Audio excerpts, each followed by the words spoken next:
Bismillahirrahmanirrahim. Assalamualaikum warahmatullahi wabarakatuh. Bersua dalam berita perdana malam ini, saya Husin Ismail. Dan saya Harenti Jumatusin. Berita-berita utama malam ini. Ke bawah Duli Yang Maha Mulia Paduka Seri Baginda Sultan dan Yang di-Pertuan Negara Brunei Darussalam bertitah menzahirkan harapan agar jangan siapa yang rimas dengan Ramadan tetapi bersedialah menyambutnya dengan hati terbuka.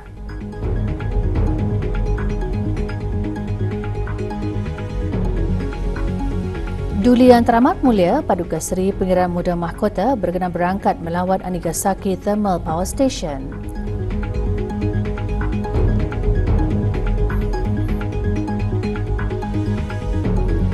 Ke bawah Duli Yang Maha Mulia Paduka Seri Baginda Sultan Haji Hassanah Bolkiah Muizzaddin Wad Daulah Ibni Almarhum Sultan Haji Umar Ali Saifuddin Sa'dul Khairiwaddin, Sultan dan Yang di-Pertuan Negara Brunei Darussalam bertitah menzahirkan harapan agar jangan siapa yang rimas dengan Ramadan tetapi bersedialah menyambutnya dengan hati terbuka, bukan merasa tertekan dan duka cita.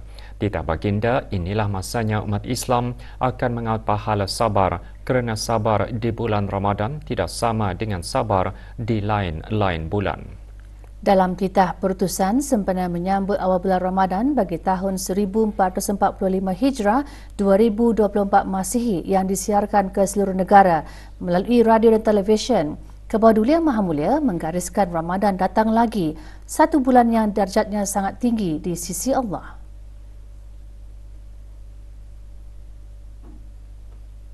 Pada bulan inilah diwajibkan kita berpuasa. Diturunkan kitab suci Al-Quran dan di dalamnya disediakan satu malam yang lebih baik atau lebih utama dari 1000 bulan. Bayangkan 1000 bulan itu berapa tahun? Kira-kira 83 tahun. Itulah nilai pahala bagi satu malam Lailatul Qadar, sama dengan pahala 83 tahun. Masya Allah, betapa luar biasanya bulan Ramadan itu. Nabi SAW memberitahu dalam sebuah hadis baginda, maksudnya mula-mula Ramadan itu ialah rahmat dan di tengah-tengahnya pengampunan dan di akhirnya kemerdekaan dari api neraka. Dari hadis ini, alangkah beruntungnya siapa yang dapat berpuasa sebulan penuh.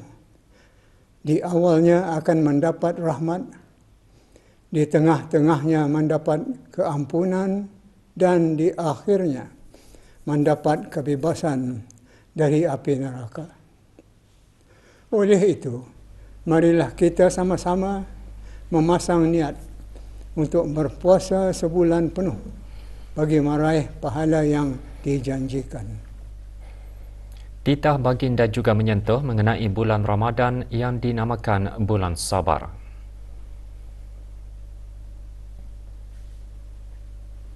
Kita berharap jangan siapa yang rimas dengan Ramadan, tetapi bersedialah menyambutnya dengan hati terbuka, bukan merasa tertekan dan duka cita kerana terpaksa berlapar dan dahaga.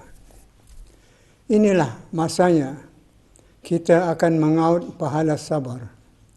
Lebih-lebih lagi sabar di bulan Ramadan yang tidak sama dengan sabar di lain-lain bulan.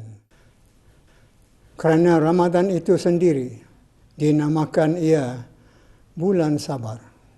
Sebagaimana maksud hadis Nabi SAW. Ramadan adalah bulan sabar dan sabar pula balasannya ialah syurga. Beberapa keistimewaan Ramadan juga disentuh dalam titah baginda.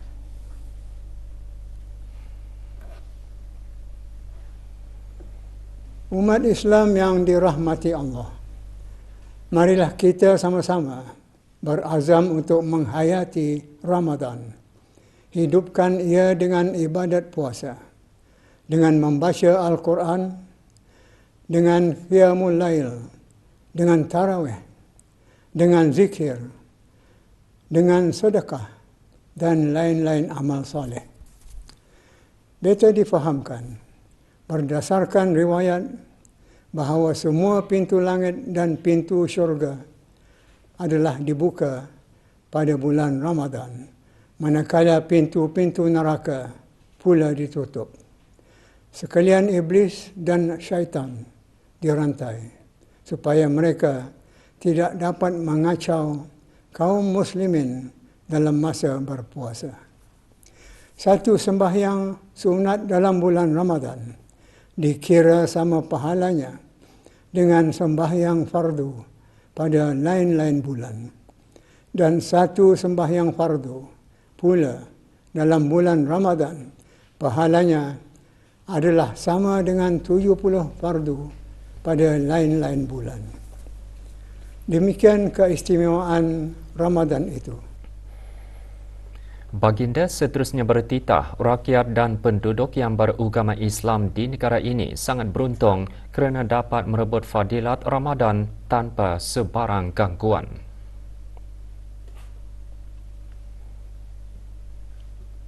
Negara kita, alhamdulillah, telah ditakdirkan aman.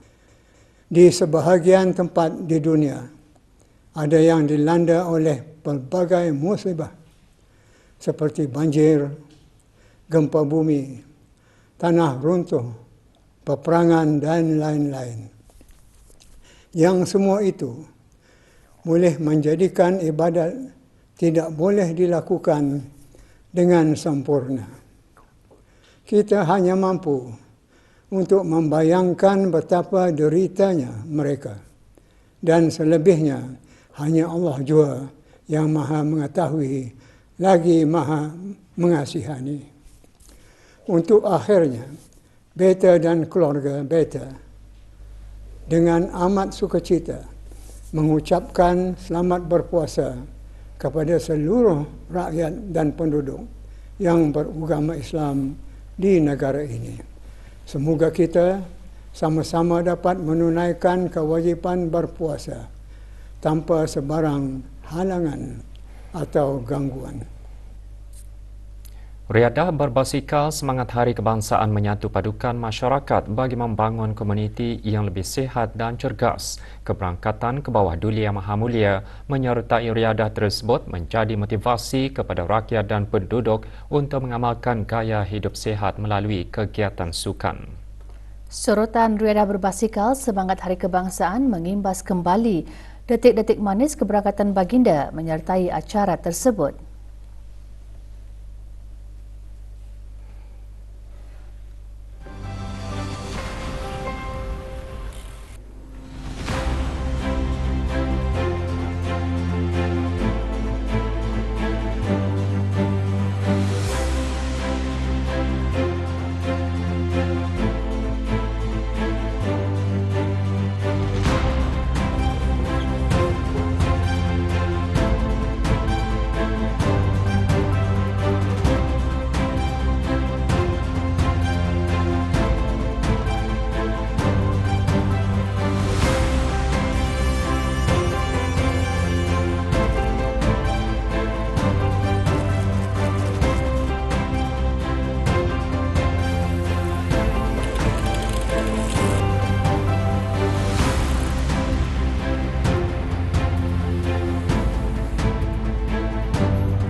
Pada menjunjung titah perintah ke bawah Duli Yang Maha Mulia Paduka Seri Baginda Sultan dan Yang di-Pertuan Negara Brunei Darussalam, dengan ini dimaklumkan waktu bekerja di kementerian-kementerian dan jabatan-jabatan kerajaan sepanjang bulan Ramadan bagi tahun ini.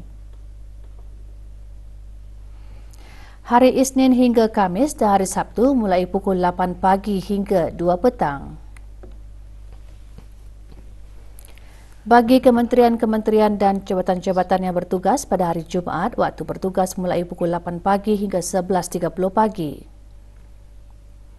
Sementara pekerja bergaji hari, masa bekerja hendaklah dikurangkan selama 1 jam dari waktu-waktu bekerja biasa. Sementara penentuan memulakan kerja terserah kepada budi bicara kementerian dan jabatan masing-masing. Duli Yang Teramat Mulia Paduka Seri Pengiran Muda Mahkota Pengiran Muda Haji Al-Muhtadi Billah Ibni Kebawah Duli Yang Maha Mulia Paduka Seri Baginda Sultan Haji Hassanah Bolkiah Muizzaddin Wad Daulah Menteri Kanan di Jabatan Perdana Menteri meneruskan atur cara keberangkatan rasmi ke Jepun dengan berangkat melawat Anigasaki Thermal Power Station di Ichihara. Keberangkatan tiba Duli Yang Teramat Mulia dijunjung oleh Hisahudi Okuda, Presiden Japan's Energy for a New Era, JERA, Kentaro Saga, Pengarah Anigasaki Thermal Power Station dan Kazunori Kasai, Senior Managing Executive Officer, JERA.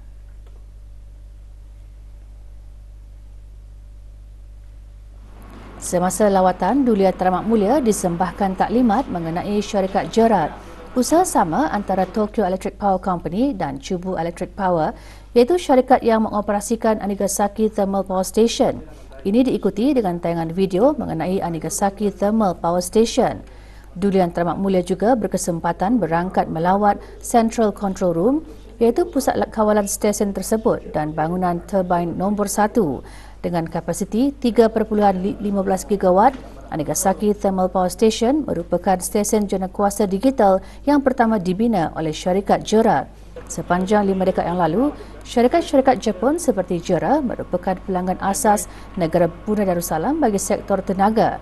Dalam masa yang sama, negara Brunei Darussalam komited untuk meneruskan peranannya sebagai pembekal tenaga yang boleh dipercayai dalam memenuhi keperluan keselamatan tenaga Jepun melalui bekalan tenaga kepada JERA dan pelanggan yang lain di Jepun.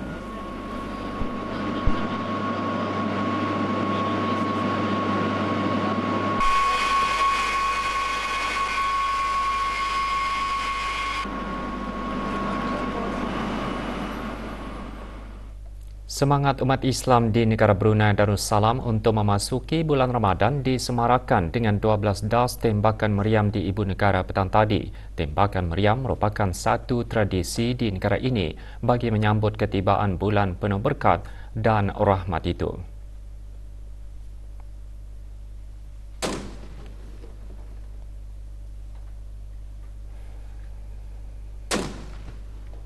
Pelepasan tembakan meriam dilaksanakan oleh anggota Polis Tentera Angkatan Bersenjata di Raja Brunei ABDB. Bermula malam ini, umat Islam akan mengerjakan sembahyang sunat tarawih di masjid, surau dan balai ibadat seluruh negara.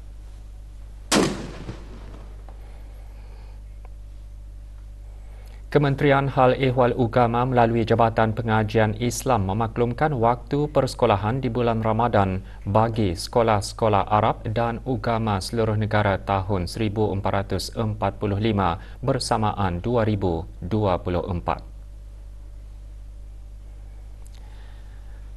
Sesi pembelajaran bagi sekolah Arab dilaksanakan secara fizikal. Waktu pembelajaran bagi Sanah 5, 6, 7 dan 8 bermula pukul 7.45 hingga 11.55 pagi. Sementara Sanah 9, 10, 11 dan Pra-U bermula pukul 7.45 pagi hingga 12.30 tengah hari. Program Tadarus Al-Quran pula bermula pukul 7.30 hingga 7.45 pagi.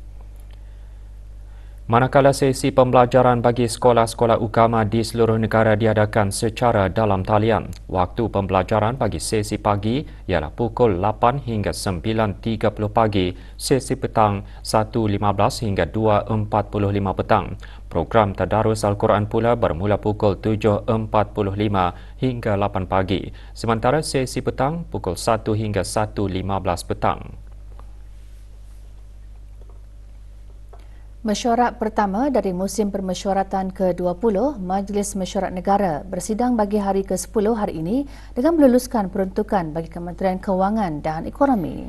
Laporan lanjut sidang Majlis Mesyuarat Negara menyusul selepas ini.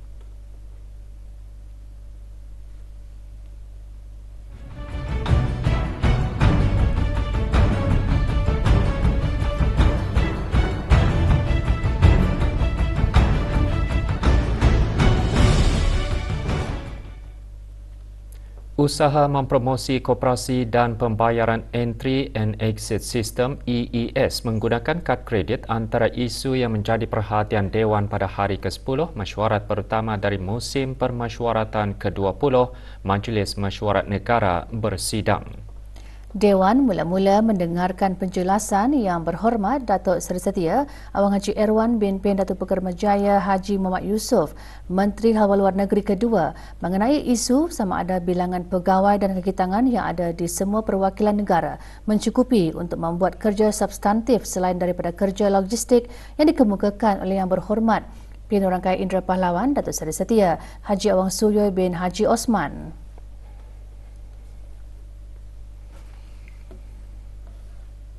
Kementerian sentiasa berusaha untuk mencari pendekatan bagi mendapatkan jawatan tambahan bagi menampung keperluan sumber-sumber manusia kementerian yang sentiasa progresif.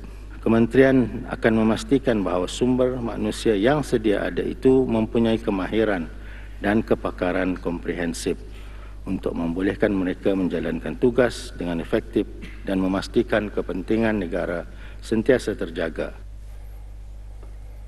Beberapa isu di bawah tajuk Kementerian Kewangan dan Ekonomi juga dibangkitkan pada sesi sebelah pagi. Bagi usaha mempromosi koperasi secara meluas yang dikemukakan oleh Yang Berhormat Awang Saleh bin Haji Osman, Yang Berhormat Datuk Seri Setia Dr. Awang Haji Muhammad Amin Liu bin Abdullah, Menteri di Jabatan Perdana Menteri dan Menteri Kewangan dan Ekonomi kedua menjelaskan pada masa ini usaha tersebut dipertingkatkan dari segi pemantauan dan pembaikan ke atas beberapa koperasi.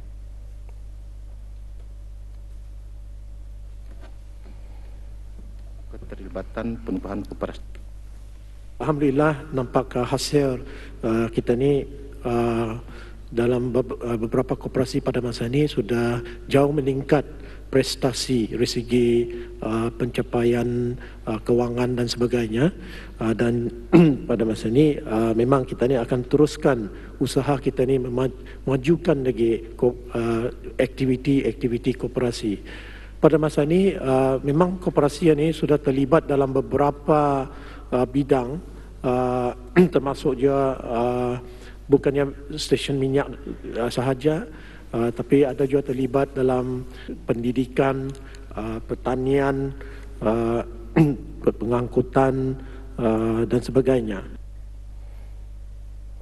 Isu penyediaan kaunter pembayaran menggunakan kad kredit bagi Entry and Exit System EES dan Vehicle Exit System VES di pos kawalan yang disuarakan oleh Yang Berhormat Awang Muhammad bin Abdullah alias Lim Swee An juga mendapat respon Menteri di Jabatan Perdana Menteri dan Menteri Kewangan dan Ekonomi kedua.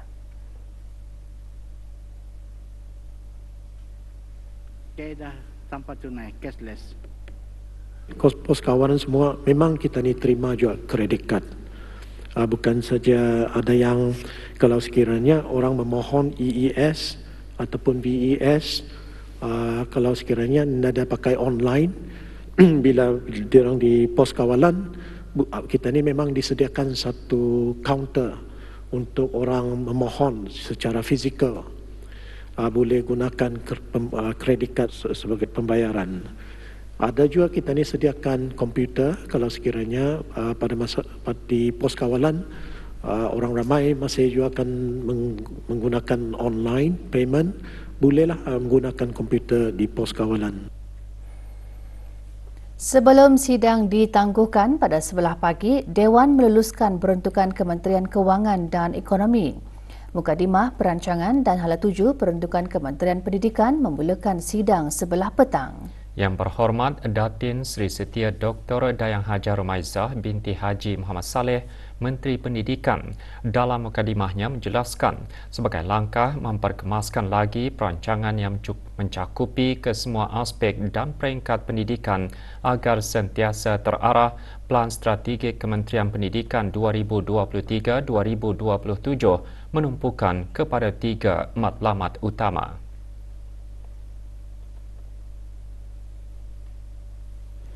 Pertama, memupuk pelajar siap siaga masa hadapan.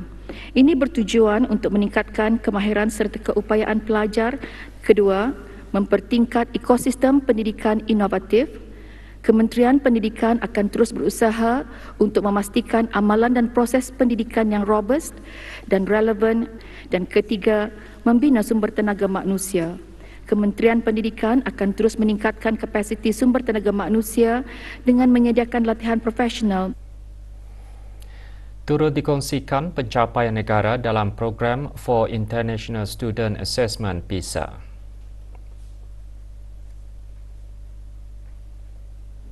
Di antara negara-negara ASEAN yang ikut serta, Brunei Darussalam adalah salah satu daripada 3 negara teratas dalam semua domen PISA 2022.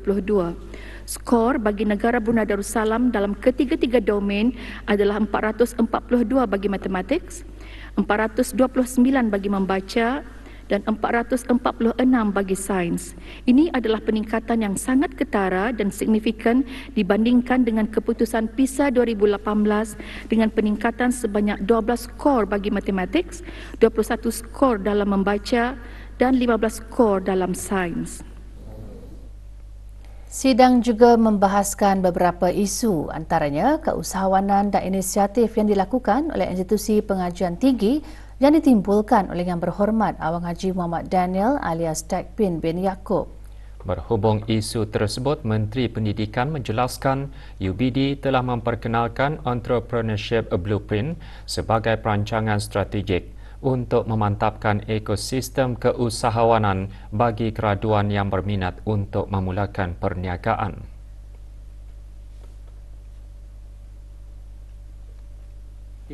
Pihak Kementerian Pendidikan UNISA pula melaksanakan inisiatif Bazar Keusahawanan Alumni IPT swasta seperti Laksmana College of Business LCB. Mereka membimbing graduan mereka untuk memulakan perniagaan.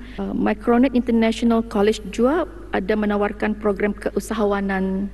Selain daripada itu, Kementerian Pendidikan melalui Pusat Inovasi Keusahawanan EIC juga bekerja rapat dengan rakan kongsi seperti pihak Shell Lifewire, DARE dan sebagainya untuk menawarkan berbagai program-program latihan, aktiviti-aktiviti dan pertandingan keusahawanan. Turut menjadi perhatian Dewan isu buli yang dibangkitkan oleh Yang Berhormat Awang Saleh bin Haji Osman. Ini penjelasan Menteri Pendidikan dan Yang Berhormat Datuk Seri Setia Dr. Awang Haji Muhammad Isham bin Haji Jaafar, Menteri Kesihatan.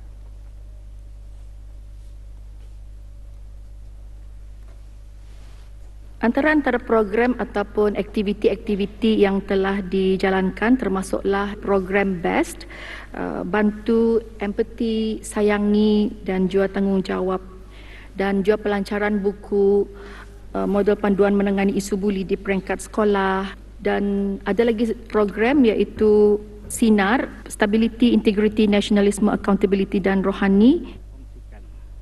Isu buli ini bukan saja orang yang dibuli, isu buli juga ya orang yang membuli itu. Jadi it is a poor, what do you call this? Poor social behavior lah, at home or melalui online dan sebagainya.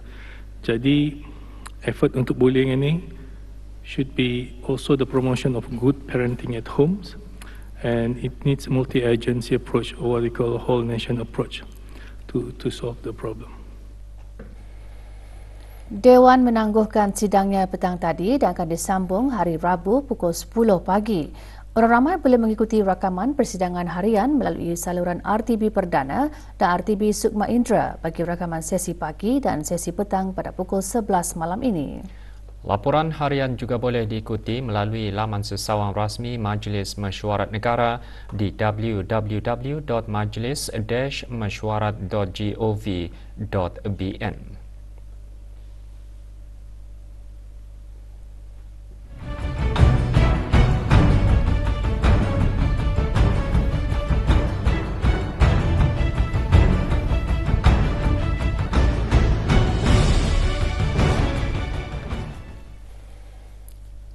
Sambutan Hari Kebangsaan ke-40 membolehkan rakyat dan penduduk negara ini untuk mengenang bukan sahaja peristiwanya, malahan ia merupakan azam dan aspirasi sebagai negara merdeka.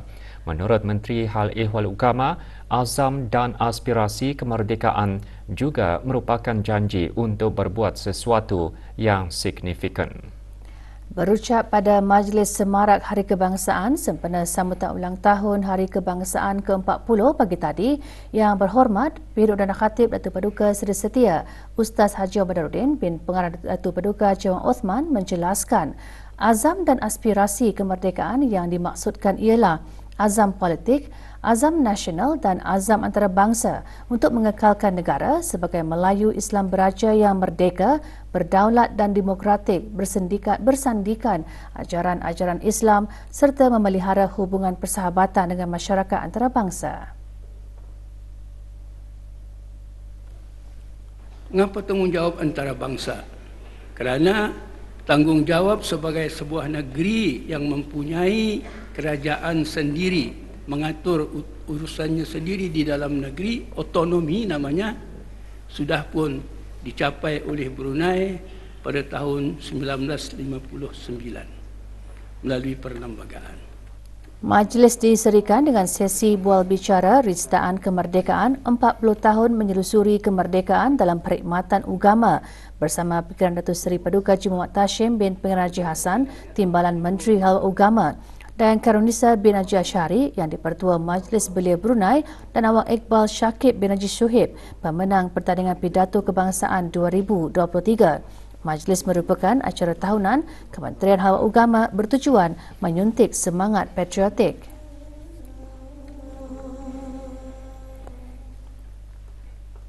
Bersempena dengan kedatangan bulan Ramadan, Pusat Dakwah Islamiah Kementerian Hal Ehwal Agama melalui bahagian pembangunan mu'alaf, tarbiyah mu'alaf dan unit dakwah daerah Tutong pagi tadi mengendalikan program tarbiyah menjelang Ramadan bersama mu'alaf.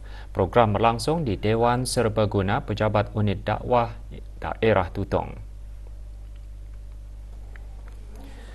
Program diadakan sebagai salah satu galakan bagi para mu'alaf dalam menghayati bulan Ramadan, terutama mengenai pengetahuan asas bab puasa serta melipat gandakan amal ibadat di sepanjang bulan suci ini.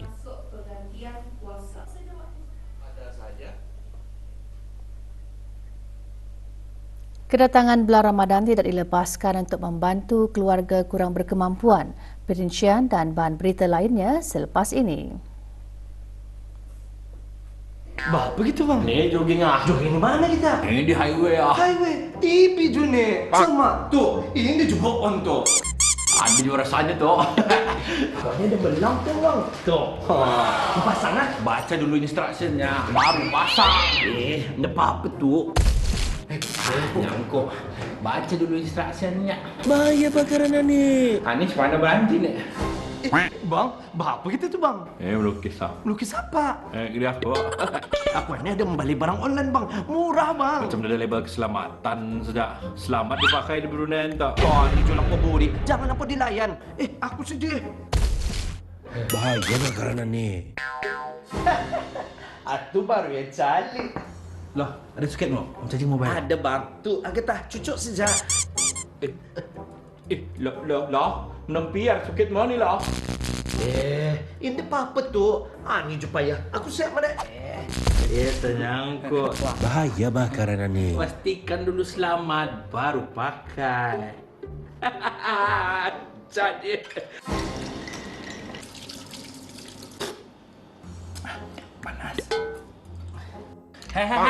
Lap tu tangan mu tu, ah. Dengar tu kau cakap kau ni. Sekalian ni saja. Okey. Kau pajal juga kan menakan tangan-tanganmu basah tu.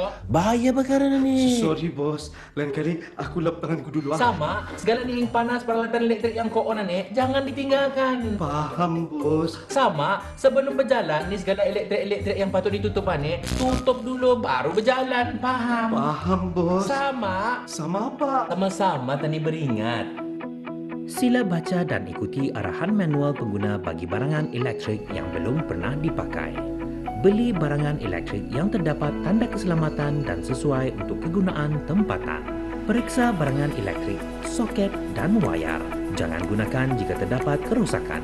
Pastikan tangan Auda sentiasa dalam keadaan kering semasa menggunakan barangan elektrik. Tutup suis barangan elektrik apabila tidak digunakan sebelum meninggalkan rumah. Jangan biarkan barangan seperti setrika dalam keadaan on tanpa pengawasan.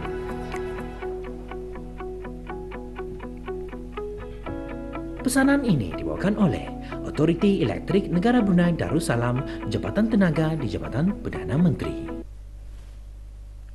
Kelebihan menyambut kedatangan bulan Ramadan tidak dilepaskan untuk membantu keluarga kurang berkemampuan. Gleneagles Jerudong Park Medical Center, Gleneagles JPMC baru-baru ini menganjurkan kempen amal sumbangan barang keperluan asas dan wang tunai kepada 10 keluarga terpilih di daerah Temburong. Kempen merupakan sebahagian dari inisiatif tanggungjawab sosial korporat Gleneagles JPMC dan diungkayah dengan kerjasama Majlis Kesejahteraan Masyarakat MKM. Hadir Dr. Peter Tay, Ketua Pegawai Eksekutif Gleneagles JPMC. 35 orang daripada keluarga terpilih menerima sumbangan derma melalui projek Jalinan Kasih Anjuran Ahli-Ahli Dewan Perniagaan dan Perusahaan Melayu Brunei DPPMB dengan kerjasama Kumpulan Prihatin dan Kumpulan Amal Impian Cahaya Iman. Sumbangan derma berupa kewangan dan barang asasi disempurnakan oleh Awang Haji Saman bin Haji Ahmad, Timbalan Yang di-Pertua DPPMB. Para penerima terdiri daripada keluarga yang kurang berkemampuan, anak-anak yatim serta ibu tunggal. Diadakan bersempena Nisfu Syakban dan menjelang bulan Ramadan, majlis berlangsung di Beribi. Beberapa buah jet pejuang milik Tentera Laut Amerika Syarikat telah membuat pendaratan secara tidak berjadual di lapangan terbang antarabangsa Brunei. Kementerian Pertahanan dalam kenyataannya menjelaskan demikian berikutan aduan orang ramai mengenai gangguan bunyi bising semalam. Pendaratan secara tidak berjadual itu dilakukan atas sebab beberapa isu teknikal dan bagi tujuan pengisian minyak. Jet-jet pejuang tersebut telah pun berlepas meninggalkan lapangan terbang antarabangsa Brunei pada waktu tengah malam hari yang sama untuk destinasi seterusnya. Lebih 200 orang belia menyertai Forum Belia Brunei edisi ketiga bertemakan Belia Bersatu Transformasi ke Arah Pembangunan. Forum merupakan platform yang membawa para belia, penggubal dasar dan pemimpin-pemimpin masyarakat dan akar umbi untuk membincangkan pandangan, cabaran dan peluang kepada pembangunan Brunei. Forum dianjurkan bersama Young Professional Network Brunei, Jabatan Belia dan Sukan, Kementerian Kebudayaan Belia dan Sukan dan disokong oleh MUBN Learning and Growth Company. 40 ahli Persatuan Tenaga Manusia menyertai sesi pembelajaran dan perkongsian berhubung merapatkan jurang kemahiran. Acara berlangsung di sebuah hotel di Gadong. Sesi kali ketiga ini merupakan usaha sama dengan Chartered Institute of Personnel and Development CIPD.